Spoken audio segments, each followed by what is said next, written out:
53 started. I ended up buying the building because I was really looking for a place to have an actual studio where I could express myself. And so I had a lot of space, so I did a gallery just because I had the space to start with, and it just ended up evolving into a community experience, mainly because I wasn't really, at that point, interested in trying to make it a successful business, because I don't think the choices that I made were about creating a successful business. It was more about creating successful creative space. Freedom, absolutely freedom. I always thought, having been involved in architecture, having been a draftsman, having bought and owned property, I had come to realize that there was only one way that you could do something with commercial and or even residential space within the laws of the community, and that's if you called it an art gallery or an art studio.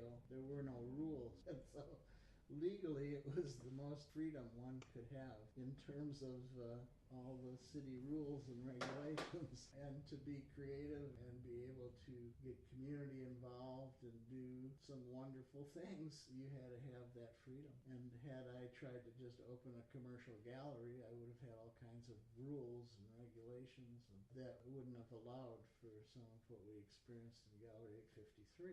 I found that I lacked enough training in therapy, and I had to be a therapist. And I learned one important lesson through doing what I did. Be careful what you ask for. You might get it. It was totally creative and wonderful at times and all of that, but I ended up burning out from it. I set myself up for that. I take total blame for it.